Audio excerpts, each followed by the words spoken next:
Здравейте, уважаеми зрители! Вие гледате предаването "Памет без давност". Аз съм Горан Благоев. За една знакова българска победа, за един велик български владетел с основание велик, защото успява не само да стабилизира България, но и да я превърне в немалък фактор на Балканите, особено по отношение на нашия прочут съсед и враг Византия. И да реч за хан Крум и за голямата му победа срещу византийския император Никифор. 1215 години се навършват от тази битка през юли месец.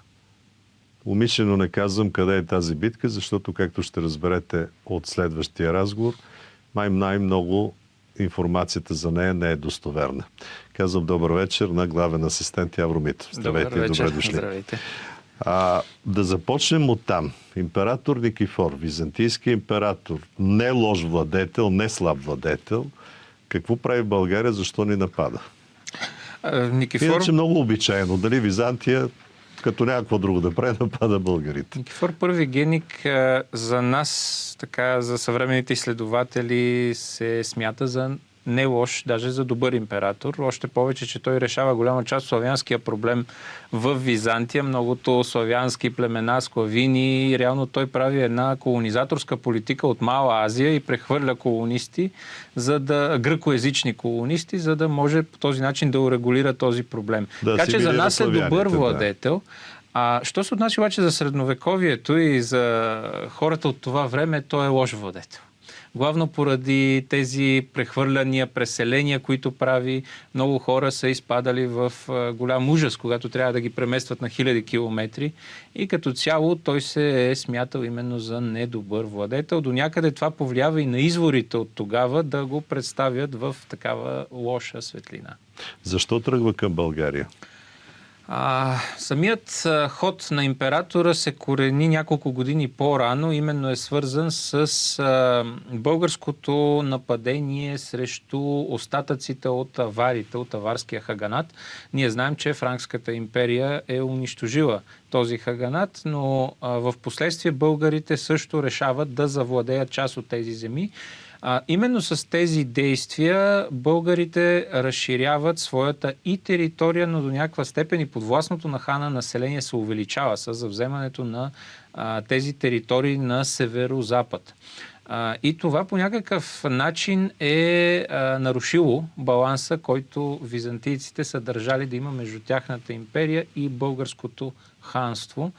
И вероятно този дисбаланс вече е почувстван от император Никифор Първигеник, който е решил да действа по някаква такава линия и той е тръгнал да воюва срещу българите, когато 807 година организирал първият си поход срещу тях и походът се оказва реално нищо не става от него, защото тогава има заговор в Константинопол и императорът е принуден да се върне назад, но само до толкова, колкото българите да разберат, че Византия тръгва срещу тях. Това е началото на една война, която ще продължи до смъртта на Крум.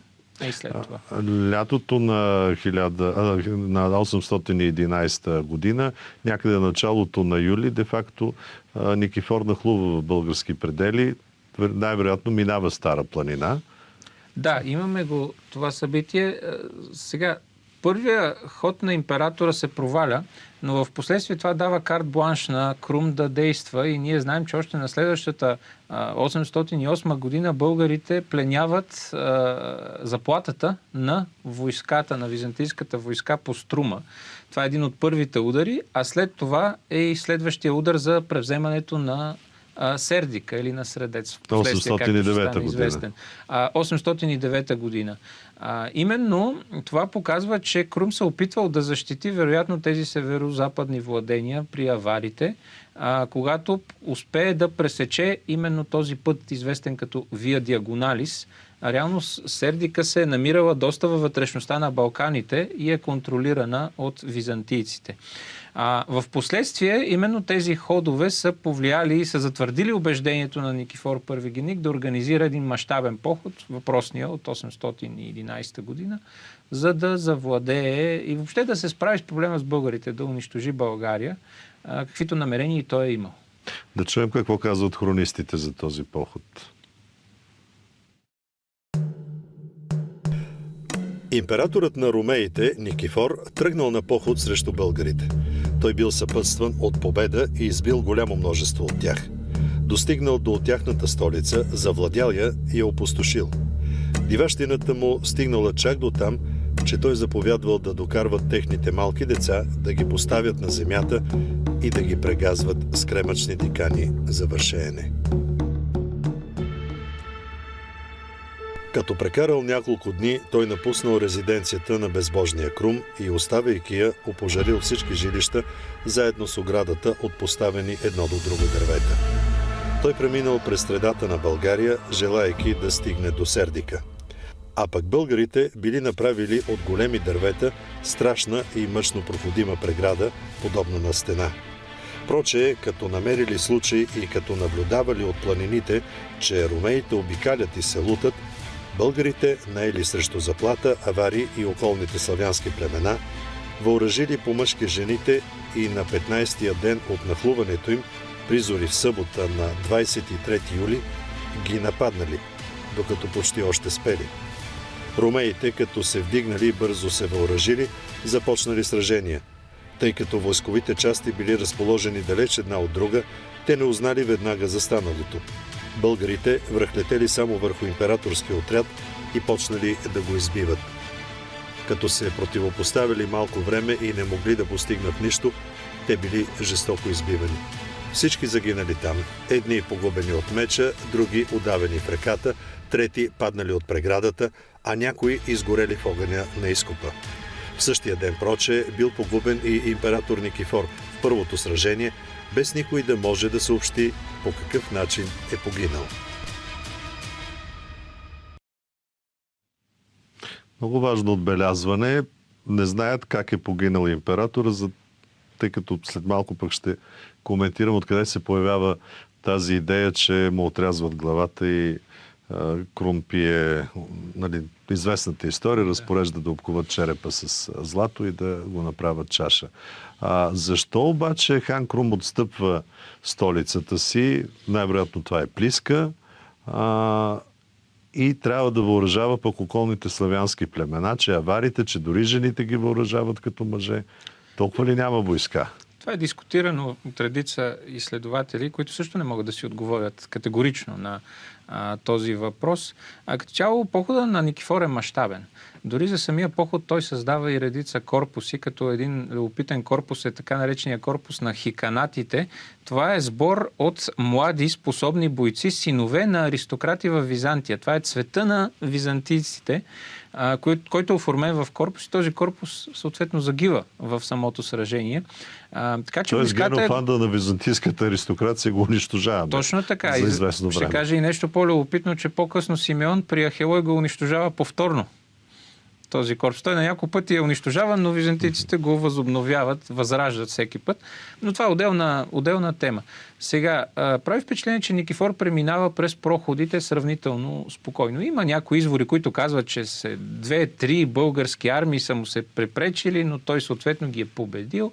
Но ние не сме сигурни в това и често са преувеличени числата. Като цяло той навлиза спокойно, минава през Стара планина и съответно завладява Плиска. Там имало някакъв военен отряд, който се е сражавал едва ли не до последно, за да запази столицата. Но това, което ни прави впечатление, е, че това не са всички сили на българите. Някои следователи дори предполагат, че Крум по това време се е намирал вероятно на северозапад в тези новопридобити български владения, преди владени от аварите, или изобщо не се е намирал в близост до Плиска, защото това не е цялата войска. От друга страна, други изследователи, като Иван Божилов, пък се задават въпроса, оставил ли е Крум Плиска, за да може съответно като някаква военна тактика. Това също не можем да дадем категоричен отговор. Прави впечатление обаче, че Крум, още научавайки за този поход, предлага преговори за мир.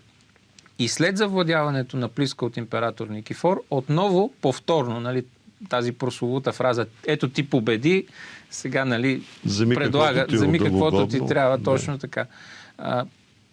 Прави го това, но в крайна сметка ние нямаме някакъв много сериозен ответ на българите. Затова можем да предположим, че Крум е организирал някъде войски в по-далеч и е събрал такива, които да се притекат на помощ, и там се появяват и въпросните авари. Така че, вероятно, той е преминал и през тези северозападни земи, оттам е взел някакви контингенти. И разбира се, славяните са изиграли, славянските архонти или князе, както е известно в нашата литература, са помогнали за преграждането на проходите. Ето тогава става това преграждане. Разбира се, без отговор ще остане въпросът защо това преграждане не е направено когато е идвал император, или пък Крум е бил заед някъде съвсем на друго място. Т.е. той не е бил там по това време. После много скоростно прегражда, защото хрониста не е случайно упоменава 2 седмици след като те завладяха столицата, след като нахлуха България. Впечатляват кратките срокове, които се дават в изворите. Дори да са така, това наистина е денонощна работа. Жени защо въоръжават? Това е казано в самия не извор. Да не някакви амазонки българки, които не ги жените. Сега, тук не, че е невъзможно, но понякога може да ни съмнява именно представянето на българите като някакъв по-екзотичен, и тук под българи говорим прабългарите, като някакъв източен народ, където жените знаем, че воюват редом с мъжете. Сега дали това е похват на самия автор, или пък наистина са имали някаква необходимост, и двете неща могат да са... Или по-скоро искат да ни иронизират, че сме толкова слаби, че си въоръжаваме и жените. Възможно е да се търсят някакви такива мотиви. Да чуем обаче какво казва така родоначалника на българската история, отец Паисий, който спор няма, все пак и той използвал някакви автентични документи, някои от тях не достигнали до нас, където той категорично говори, че главата на Никифор е превърната в чаша, но казва и нещо много интересно. Той точно назовава мястото, където Крум побеждава Никифор, и то съвсем не е старопланинските проходи, ами го праща горе в Северна България при Никопол, почти едва ли не на Дунав. Нека да чуем какво казва в История славена българска. Никифор имал намерение да разори цяла България и изгорил Круновия дворец. Крун изгубил надежда, помолил мир от Никифора, но Никифор не пожелал да се примири, възгордял се от победата. Тогава Крун заповядал да се заградят тесните места и клисури и нападнал цар Никифора близо до Славомир, недалеч от Никопол, и го разбил съвършено. Българите убили тук цар Никифор. Крун заповядал и натъкнали Никифоровата глава на вила за показ, да помни всеки, че е победил гърците. След това заповядал да я обковат със злато и направил от нея чаша. Когато Крун имал голям пир, пиел от нея вино с българските велможи.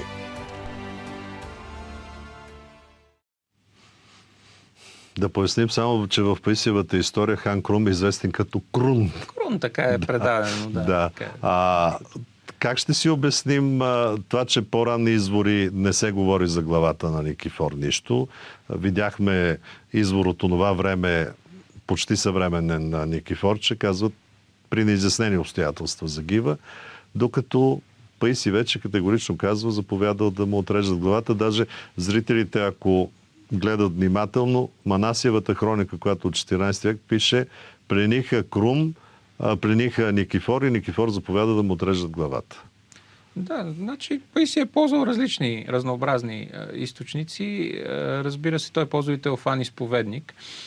Теофан Изповедник така много му се иска да накаже самия той в своето повествование, император Никифор Геник. Той е изпитвал неприязан към него. Кое време е този хронист? Той е от средновековието, значи той малко след това пише, след тези събития. Така че при него се казва именно това нещо, където е с обковаването на чаша, на череп. Обаче имаме и други източници, например анонимния ватикански разказ, който съвсем ясно казва, никой не можа да каже как загина император. Тоест, те не знаят нищо друго. Дори глава не се споменава, обковаване с чаша и така нататък. Така че ние можем да се съмняваме, че тези източници, средновековни, пък дори да стигнем до Паисий, който е взаимствал от тях, самото обковаване на главата, на черепа на Никифор с сребро по това време, Паисий е казал с злато дори, е главно някаква такава литературна препратка към античната класическа литература. Защото, ако отворим Херодот, ще видим, че много други глави са обковавани така като чаши. В последствие този мотив се появява на няколко пъти и тук, разбира се, това дължим на изследване на доцент Ангел Николов, който направи такова предположение. Който категорично смята, че това е, както вие казвате, така, литературна заемка от практика, доколкото знам, на скитите, нали, отрязвайки главата на противника, превръщайки я в чаша, пиейки от чашата, той едва ли не взима неговата сила. Това Имало са такива много такава архаични практики, време, да вземеш чуждата сила. Всеки средновековен автор е гледал да подражава на класическите модели и дори българите често са оприличавани с скитите, особено в началния период, в последствие с мизи. Така че той използвал някакви препратки от антични произведения. Всеки един средновековен автор се старае да подражава на класическите модели. Което означава, че Крум не е такъв варварин, какъвто се опитва да го изкарат. Да, това е едно от нещата, че реално императора със сигурност, убиете, намерила гибелта си на бойното поле, но вече с мотива с чашата многократно е повтарян. Дори да не говорим, че само няколко века по-късно в повест Временни хлед за Светослав, киевския княз, който преминавал една от реките, печенегите го убили и буквално се повтаря историята как му обковали главата, отсекли му главата, обковали главата и дигали на здравица с неговия череп. Така че този мотив се повтаря и сега тук не искаме да кажем, че не е така, но просто да напомним, че трябва да сме малко по-внимателни, когато срещаме такива екзотични мотиви в нашата история. Пък и едва ли това е най-важното за велика личност като Крум? Мястото на битката обаче. Обикновено се казва битката при Върбишкия проход, т.е. един от проходите в източна Стара планина. Верно написи, ако може да се вярва, проходи към Никопол малко трудно могат да се открият такива сериозни планински терени. Върбишкия проход е предполагаем. Нямаме категорични доказателства, че там прави се възоснова на някакви логични разсъждения, че най-логично от Плиска, ако тръгнете някъде бързо да бягате, трябва да минете оттам. Обаче има едни моменти в изворите, че Никифор, след като е завладял Плиска, не остава в нея, е тръгнал към Сердика. Тоест, той има някакво движение северно от Стара планина, което ние обаче не можем да определим точно къде е. И защо пък не се е върнал към Сердика? Изглежда логично. Завладявате столицата на врага, след това той ви е завладял ключов град по Вия Диагонали, ще тръгнете натам да освободите и него и въобще по диагоналния път да се върнете като безспорен триумфатор. Обаче това не става. Сега имало ли някакво друго преграждане или пък той е разбрал, че Крум идва някъде от северо-запад? Кой знае? Можем само да гадаем. Така или иначе, факт е, че това е един от редките случаи, който византийски император пада на бойното поле. Изключително рядък случай, се е разчул из целия свят по това време. Това е бил случай без прецедент или по-скоро имаме един друг такъв по-ранен пример. Валент мисля, че беше. Да, който загива. Пак по нашите земи загива, но не от нас. Това е със сигурност така, макар и да са били в прилични отношения до някаква степен, е зарадвало и Франкската империя, защото това е. Виждате двама от най-силните си съседи, съответно да се карат и се заформя една сериозна война между тях.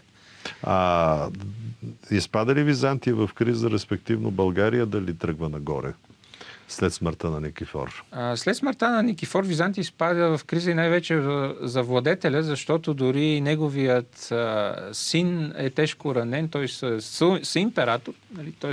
станал реално Ставраки, но той е много тежко ранен и съвсем скоро се замонашава, предава властта на зет Михаил Рангаве. Той не се показва като нито добър военачалник, нито добър дипломат.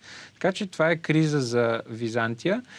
Има някои така съвременни упреци на историци, защо Крум не е тръгнал веднага към Константинопол, значи трябва време да се събере военен ресурс, да се изгради военна стратегия. И друго нещо, което прави впечатление, ние Крум винаги го свързваме, че той е целял да превземе Константинопол. Константинопол няма шанс да е бил превзет от българските войски по това време. Изглежда ни, че съвсем малко не ни е достигало, но това е град, който без флот, без много комплексна обсада няма как да бъде превзет. И по всяка вероятност Крум е съзнавал това, особено в началото. И ни прави впечатление, че в следващите походи в Тракия, когато той отива и доминира в Тракия, неговата цел е да принуди империята да сключи мирен договор, който е изгоден за България.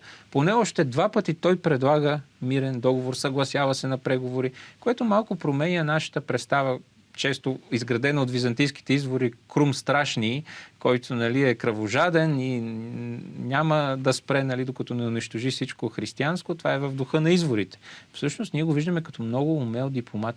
Дори в едно от сраженията той, виждайки, че византийската войска бяга, спира своите войници, защото се замислил, че това може да е някаква тактика да го увлекат. Тоест той е добър стратег, добър дипломат и е търсил да се подпише мирен договор. Искал е този договор с Тервел, който 716 година българите подписват с Византия. Той го искал почти 100 години по-късно. Този договор е бил толкова изгоден, че би било добре да бъде отново подписан. Тоест показва наистина Крум, че е страшен за Византия, но не е този кръволок, който всъщност изворите описват, а един наистина много мъдър български владетел. Изключително мъдър владетел и може би не е случайно, че той постави основите на една владетелска династия в България, която продължава до края на 10 век, а защо не и малко и след 10 век. Ако се приеме, че и Самуиловци, Самуиловата династия са разклонения на Крумовата. Благодаря много за този разговор. Важен, защото де-факто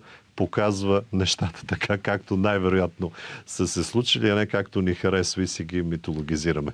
Благодаря и аз. Хубаво е да ги гледаме обективно всички тези събития. Точно така. Благодаря много на главен асистент Явор Митов за този разговор. С това първата част от днешната ни среща завършва. Ще се видим след рекламите, когато пък фокус на нашата среща ще бъде първия преврат в най-новата българска история.